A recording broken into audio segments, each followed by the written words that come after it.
Hey guys, this is Oakley and we're going to be doing one more time another massive battle. So you've been noticing I've been ramping them up slowly but surely. This is the one that I was saving off out of the whole series that I played, and you're going to see why the second we zoom out. And also note that this is going to be in first person. I recorded this as I played it. Some of you had requested that I do this for the massive battles. Now it's not going to be as cinematic, but still it'll show you a little bit more of the dynamics of how I move my forces in these massive battles and how there's still strategy. Anyways, we're going to be fighting 4 Romans against 4 Carthaginians. Their pike wall stretches halfway across the map, backed up by slingers, backed up by elephants on the flanks, massive lines of cavalry, and additional troops who are going to be hidden.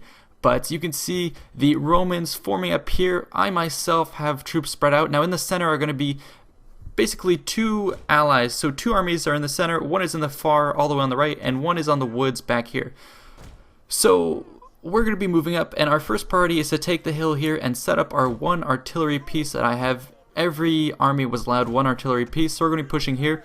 Now, the tactics of this battle are mostly going to follow those employed by Scipio Africanus at Ilipa. So if you guys don't know, that battle took place in Spain. It was part of the Second Punic War. Now at that time Hannibal was still in Italy and he was causing a lot of problems. He was defeating more and more Romans, and so the Romans had to win somewhere else. There was also another theater of the war in Spain. Romans deployed commanders there. They were pushed back by the Carthaginians commanders there. Hasdrubal did a good job pushing the Romans back to the brink, but then the Romans were able to push back under the guidance of the Scipios, especially Scipio Africanus, and you'll see sort of what our tactics were. Anyways, at Ilipa, the reason I draw the parallel is because at that battle, the Carthaginians were up on a hill like this, and they deployed a little down the hill. Now when the armies were facing each other, they were within pretty close proximity for several days, and I believe maybe even weeks, sort of posturing. Now every day Scipio would get the enemy army used to his deployment. He would move his armies out, and he had Spanish mercenaries. Now every time he moved out and deployed, he would put his Spanish mercenaries, his weaker troops on the flank, and his legions in the middle, the strong points. Every day he would go ahead and in the morning deploy like this. He got the enemy used to this particular arrangement.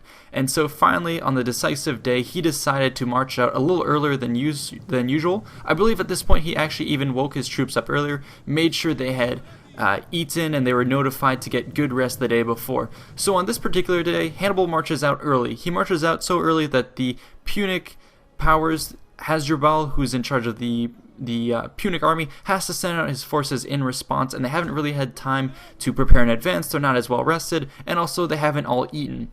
Now on top of this, Scipio does something that's extremely intelligent. As opposed to positioning his army the same way he had every time, with his strength in the middle and his weak Spaniards on the outside, he does the inverse. On this particular day when he deploys, his Spanish troops are in the middle, and on the flanks are going to be his Roman legions. So that's going to be what we're doing right here, where you can see on the flanks that's where we're going to be pushing hard. And when Hasdrubal notices his error, it's too late. He's already been deployed. He's used to the way the Romans have been deploying. He deploys to match this with his strongest troops in the middle to face what he thought would be the Roman legions. However, he finds that they're going to be facing the weakest troops. Hasdrubal has the option to redeploy, but if he were to do that, he would have to shift the entirety of his forces. Doing so would cause noticeable chaos within his lines, and the Romans would just attack, so he's frozen. The Romans and the Carthaginians then go ahead and start skirmishing on the flanks, while the main bodies just stare at each other. And that's kind of what you're seeing in this battle here, is as we're moving up the flanks, the skirmishers and the cavalry are going to be engaging in a back and forth conflict. This goes on for a while. Now finally, Scipio tells his forces to advance, but what he does is very interesting. He joins the flanks and he has them move rapidly around the flanks. The center, however, is just going to stand there. And so what happens is Scipio is able to provide, more strength on his flanks, and he has them move rapidly in column march. They go very, very quickly, and you'll notice in this battle that his center line actually moves forward very, very slowly. And so just like in this battle where you see our center just standing there, they actually don't really engage in the fight. They wait for the flanks to resolve the battle, and they're just holding there. But their mere presence in the center keeps the center of the Carthaginian line from going to reinforce the flanks. If the Carthaginian flanks or center had turned to reinforce the flanks, then they would have exposed the center for a charge. So Scipio makes great use of a lightly armed center to hold back and prevent strong forces from engaging on the flanks. So that's kind of what we're doing here. We have a holding force in the center, and we're moving rapidly on the sides. Now, on this flank here, I tell our allies to go ahead and attack this position. you're going to see several different tactics taking place around the battlefield. So in this flank, I'm baiting with the Numidian cav. I found they weren't very responsive. They are pretty hard to use and they have to get too close in range. Plus they get kind of gimmicky for pulling out. So I had some issues right there. But you can see at this point we're going to be pushing pretty hard around this flank and not necessarily tackling the spears and the pikes up front. You'll see on the other flank on the very right, there's a cavalry engagement. Look on the map, that's occurring. And then also the Roman forces are going to be basically tackling these troops right up front. The elephants are going to be charging, and this is going to be very, very bad. This engagement here is not off to a good start. He didn't go necessarily around the flanks as effective as he should have. The elephants get into the Romans, they disrupt their formation. The slingers on the Carthaginian side are going to be doing more damage. And then over here in the distance, it's a massive fight. This should have been reinforced with additional troops in order to win that and then hit the backs of the pikes. However, that's not going to be occurring. Now over on this side of the fight, we are engaging with all our Roman cavalry. This is sort of an even melee, and that's why we're going to be moving more of our troops up here. The Carthaginians, just like at the Battle of Ilipa, are going to be sending their skirmishers and other various troops to engage on the flanks, trying to hold that off. But you can see the staring contest in the center is taking place, just like at the Battle of Ilipa. Now, what I'm going to be doing tactically here is sort of breaking from that mold. I'm going to start deploying my forces more on the side. My own troops here are going to start preparing for a countercharge here. Two of my legionary forces are going to be moving up the hill. Currently, they're hidden. It's kind of like a Pickett's charge situation. Very cool from the Gettysburg, if you guys don't understand the reference. But anyways, they're going to be moving up the hill at the slingers, and they're going to be moving in Testudo. So my idea was to try and draw fire. Anyways, I'm going to get a rear charge on these cavalry here, try and tip the scale of the fighting to our side. But spears are going to be coming in to break this up. Elephants are coming in additionally, and look at that on the back right, more of the elephants are coming in to reinforce. I'm going to pull back, but thank God we have more of these Roman legions coming to reinforce, rapidly moving forward. My two units are going to start moving forward, and these pikes are way out of position. They should be supported by those slingers and elephants, but we've deployed too many forces here that our opponents are not going to be able to react appropriately. Take a look at the very far right back of the image where I'm not really showing that. The cavalry are taking a beating on the Roman side. More troops are being sent in. And over here, overall the Romans are being pretty heavily hit by these skirmishers, and they can't really engage in a frontal attack, mostly because the pikes are just facing them. So our allies, I should say, did not effectively get around the flanks. Right here I'm going to be trying to do some tricky maneuvering with my cav, bait his slingers out, bait these spears out of position, and charge the flanks of anyone who gets their backs exposed. Now, at the same time, my forces on the right are continuing to move forward. I'm moving up with my slingers. I decide that I've created an opening right there. See how his spears have been drawn off to the side by my cav? That's where I'm going to move my legionnaires to support. Now, my own slingers and velites are going to be moving up here, and I'm going to try and put pressure on his forces. Velites are preemptively moving over here to take out elephants, and my slingers are going to start tackling his slingers.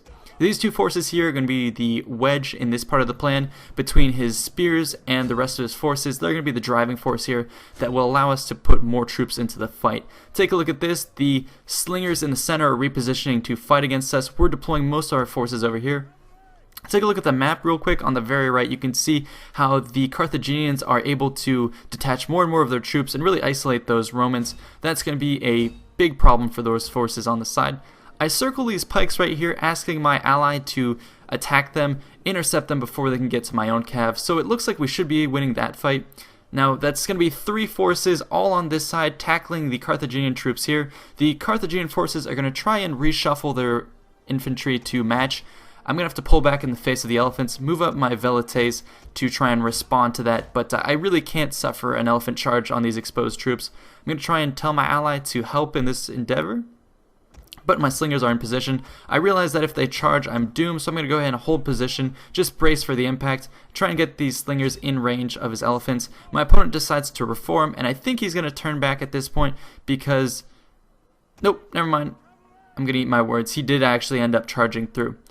So this is going to be a risky move on his part. I would recommend that they save these elephants, especially with my velites right here. They're going to be able to take them out pretty well. My slingers additionally are going to hit those troops right there, and now I'm going to move in with the wedge we've formed between this army on the left. I'm going to be able to push up. The elephants still do tank a lot of damage, but all these spears are going to be taking their toll on the elephants. They're going to be taking a lot of damage. The flanks with the cav here, they're doing alright. As long as we get more legionnaires into that fight, we should mop it up. However, take a look on the very right. We're having lots of issues there. The Carthaginians have been able to surround our unsupported Roman ally. He was supposed to push further on the right. However, he's being completely surrounded, not enough support, and his cavalry engaged on the flank are going to be they're about even, but if an elephant group or more pikes were to get there, it'll turn the fight. So we'll have to wait and see what happens. Anyways, if I were to talk to you about some of the tactics you should employ on these battles, don't get into the mentality that just because it's a large battle, troops can be wasted. It really comes down to managing your troops, and you have a lot of strong tactical decisions to make. So for example, we drew this wedge right here. It's all about flanking, and once you get into the opponent, make sure you keep pressing your advantage. So for example, here you can see we're pushing forward deeper into the enemy lines. However, what my ally on this side of the battle is going to do is he's going to have the tendency of just charging straight into any unit. So I'm going to be the guy who kind of finesses it and charges units in the back. So for example, here my cav are going to be the ones swooping around, knocking out additional troops. So I guess you could say that my ally here is playing the role of the anvil, and I'm going to be the hammer for him in this engagement. So for example right here, popping the Draco ability and then charging right into the rear of these forces that would otherwise hold us up. I'm trying to free these forces so we can break this flank, crack it, and then swing and start rolling up the Carthaginian pike line, because of course going around the backs and the sides of pikes is the most effective way to win. Now, as I said, my ally is going to be just going straight into the melee, and I'm going to be the one having to finesse it. So that's why I have my Velites closely nearby for sort of the help in proximity. So they're going to be targeting the pikes who are offering their flanks. More of my legions are moving around the flanks, and here my slingers are going to be in a perfect position to hit the side of his pikes. I'm going to try, and as I said, as always, finesse it. And just as we did at, or Scipio did at Ilipa, you can see a lot of our Roman troops on the right of this force are just holding steady, keeping the Carthaginians in position. Now, take a look at what I'm doing with my skirmishers. I'm cross-targeting his troops, making sure to hit their undefended spear flanks, and my slingers are going to be doing the same. On this flank, I'm helping turn the tide of the battle there. However, you always have to keep in mind what your opponent is doing to respond to your move. So for example, I'm telling my ally to hit those pikes, and then I see the elephants moving forward, so I'm going to move my legions up, try and block them up so that if it comes down to it, I can tell them all to attack at the same time and throw their pillar. Anyways, my Scorpion unit there is going to be moving up. I was expecting to support the cav fight, but it was too far from it to do too much damage, so I'm going to be moving up, hoping to neutralize those elephants from a distance or get them to run amok. Anyways, the elephants are moving up, and my own legions are going to be moving up to support. The enemy slingers are decent, but against Roman heavily armored troops, they're not going to be doing very much, and especially when I exploit the gaps, as you can see here, doing the best I can to get the spears, or the spears in the flanks. And look right here, my opponent is going to be absorbing the brunt of that elephant attack, and I'm going to be trying to reinforce that with my own additional troops, so I'll be committing more forces to the fight right there. In particular, getting my general up in the fight, seeing what he can do to help with his morale bonus. Now over here I'm going to be pulling up, and I'm pushing through with some of my elite Romans, because I know this is going to be, I can't allow this gap in the enemy formation to collapse, so that's why I deployed some of my more elite Romans, I believe those are my Praetorians, getting into the mix here. Now I'm trying to take out his slingers, that's very important, and you're going to see I'm going to have to switch up their formation in order to kill them more effectively. The elephants here have started to run amok, that's perfect. However, they are in the vicinity of our troops, so we're going to have to kill them because they're going to do a pretty good amount of damage to us. On the very right, you can see that the Romans were obliterated. The cavalry were finished off, and the Roman legions were singled out and destroyed. Catapult support, skirmisher superiority all turn against them. So it looks like, unlike Ilipa, we lost the right flank, and the Carthaginians are going to be in fact freed up to move. However, we are making a pretty good push on this side. Also, take note here, I'm repositioning my troops anytime they get engaged with pikes. Pikes are slow, Roman legions can be fast. So for example here, I'm caught up, I take off formation attack, I tell my troops to run through his, and take a look at this, they're going to permeate through this body, whereas if I were to tell them to attack, they would just be stuck in front of the pikes. So I'm going to pull them through. My other legions are going to charge straight into the back of his forces. I'm constantly looking for pikes to hit in the back, so anytime he turns around to face my legions, that's where I'm going to hit him with my Velites, and my slingers are also going to be cracking the corners of his forces. You can see how deterministic it is for us to have freed up the cavalry on this flank. It allows us to rain on his skirmishers there, knock them out, and start turning that. We are now moving up the brunt of our forces. I'm going to circle these troops there just to make sure our ally doesn't forget. and we're going to have to shift to this side of the battlefield in order to reposition, because Carthage essentially has a full army on the very right that's coming back to support. Now here, we are making progress, but this whole army composed of pikes can pose a big problem to us. They can reform at any point in time and just really lock us out before the remainder of the Carthaginian troops arrive and keep us from making headway. So that's what we're trying to prevent. So as I said before, my ally is going to be doing more of the brute force attack straight into the pikes, and I'm going to be finessing it. So, you know, my various troops are going to be moving around. I'm going to tell my Scorpion unit to target his African war elephants and put them on fire mode. I was hoping to get them run amok, and we'll have to see if that bears fruit. You can see skirmishers are also doing very good amounts of damage. Slingers, especially on the backs of these thin lines of pikes, are going to be scoring lots of hits. Going to pull my Praetorians out of the conflict there, and overall just trying to pull my guys out of the fight there. I don't need to be attacking his pikes when I have these skirmishers. And yep, we're going to be continuing to filter through this area here. These skirmishers are in a really bad position, so I'm going to sandwich them from both sides. Our cavalry are waiting on the other side, and my own general here is going to be charging to help out this fight. I even have skirmishers right behind his troops, so that's going to be in combination with the charge and the skirmishers right there. It's going to be doing a lot of damage. So I'm going to tell these skirmishers to reposition, I believe, soon to target another group. My Praetorians are close to dying because they're taking a lot of hits, so I'm going to try and get them closer to my general and support. My general is going to keep using his abilities to try and refresh our troops who have been in combat. And yep, we're going to be continuing to filter through here. Our cavalry on the north, you can see them charging. They're going to be trying to delay the Carthaginian advance by trying to distract them, pull them off to the side. So that's going to try and buy us more time here to crack the remaining troops, allow us ourselves to reform. Now, you can see at this point, it's kind of a mess in the center. However, you have to avoid the blobbing effect. So we could just tell our troops to charge forward, but that's really what you have to avoid in these big battles. As I was saying, even though you have a lot of forces here, the amount of reinforcements Carthage is going to have soon means you can't waste your troops. So be sure you're moving strategically in these types of engagements. Don't tell your troops to just charge outright into spears. Move around them, flank them, use your skirmishers, use your advantage in numbers to surround certain forces and eliminate them more quickly.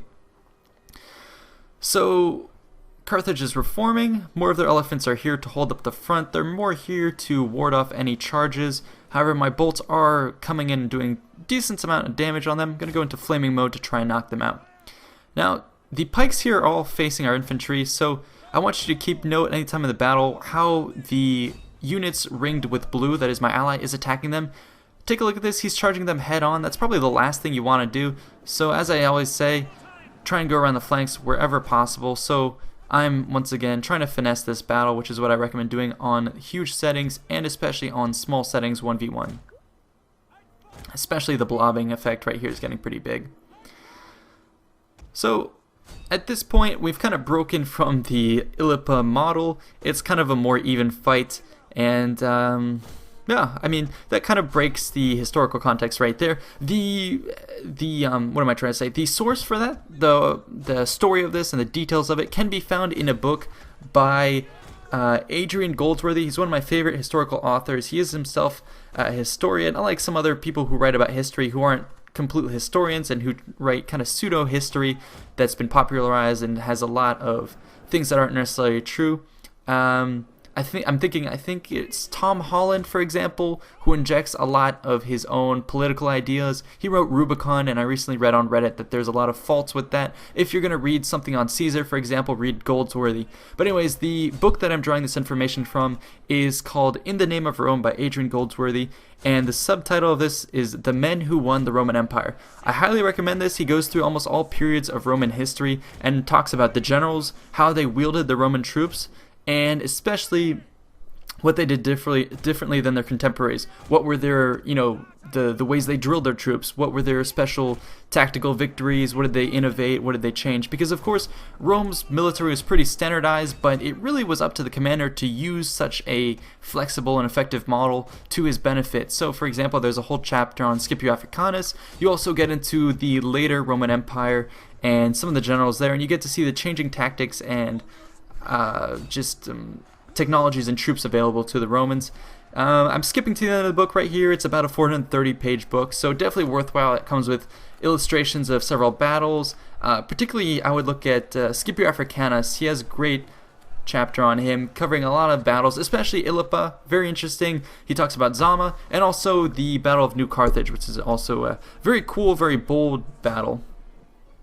Back to the conflict here. It's really becoming a mess in the center here, and the Carthaginians are now going to be rounding up in the distance. They're pretty spread out. What I would have done is for them form a spear wall and then try and reform to face our troops and gather up their skirmishers. They do have a good amount of them, and try and just tackle our horsemen, because that's probably what we have best going for us.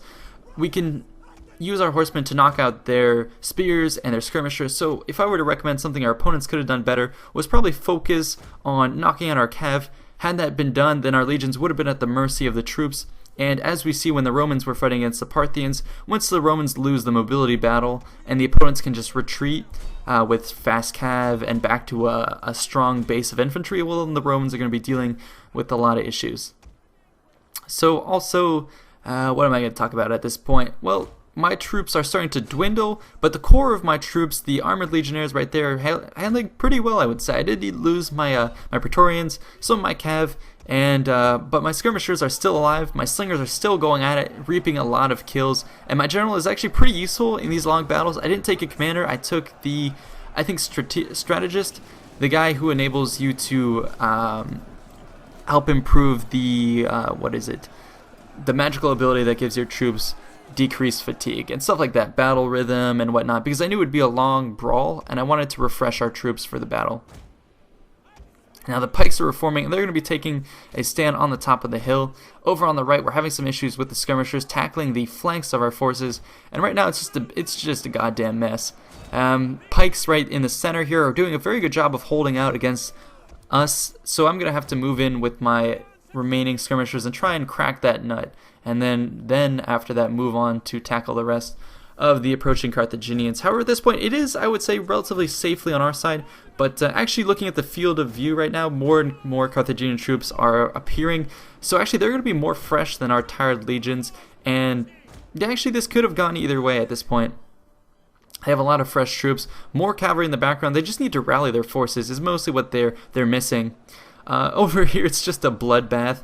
The Sacred Band, I think, we're in this mix as well, reinforcing the spears. But with my general here, he's actually going to get a ton of kills charging in on these troops. The long lines right here are obviously very good for holding off larger numbers, but against a cavalry charge like this, my general is just going to reap the glory of such a charge and just knock out these spears. And that's going to be the final blow, cracking those troops.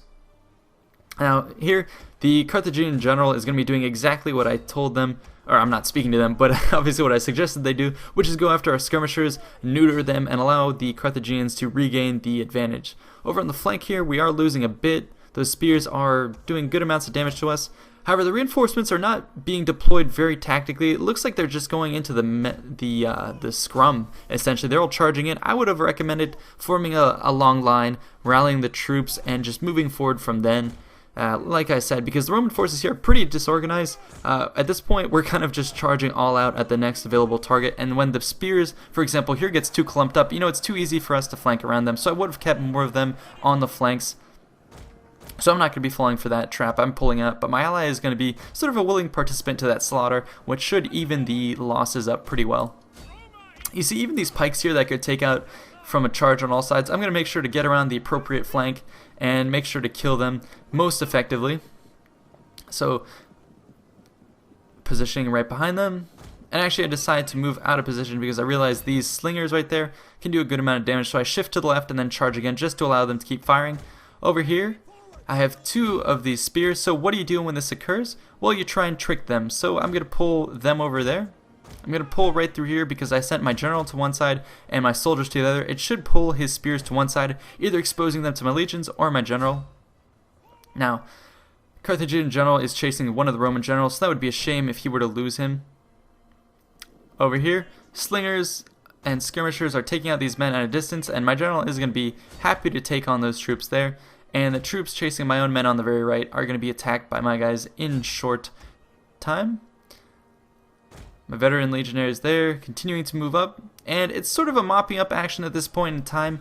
There is a chance that our opponents could win, but they're just too spread out and they don't have enough cav or mobility or even elephants. They really should have saved some of those elephants for hopefully winning the flanks or doing other action like that. And if they had massed their slingers on the flanks, woo, that would have been bad. They didn't really need them in the center. Admittedly, they could have kept 1 or 2 to keep our skirmishers at bay, but the sheer number they had should have been used on the flanks to just massacre any approach right there. And yeah, their elephants in combination with those slingers could have probably cracked anything we threw at them. There's no way you can attack the long line of spears they had in the center. So yeah, I think if we ever do a rematch, that's what I would suggest you guys do if you end up facing us or some other Roman legions. Actually, what we might do is play another battle where we switch sides, and I would like to try and be maybe a Hannibal and see what he would have done to beat Romans like this. So maybe, you know, do something like at Cannae, or probably do something a little more deceptive, using elephants more effectively and mass mercenaries, something like that. I'm hoping actually when we do that fight, it'll be when they boost the Carthaginian roster, so hopefully they'll be more viable against the Romans, have some more interesting tactics. I'm hoping they'll get more troops to draw from the Iberian Peninsula, from Spain, from Gaul, all sorts of mercenaries, because right now their roster is a little bit lacking, so I hope they get more depth, which it looks like they will in the near future, so that should make another confrontation like this a little more viable. Anyways, continuing to mop up the action here, and yeah, you can see in the center how the spears facing us are really, they're holding up. But like I said, my ally is a willing participant in that. I am not, however. I'm going to get around the flanks, and that's going to be how you defeat these sorts of forces. Going to go into a little bit of the cinematics here because we've been missing out on that a tad much.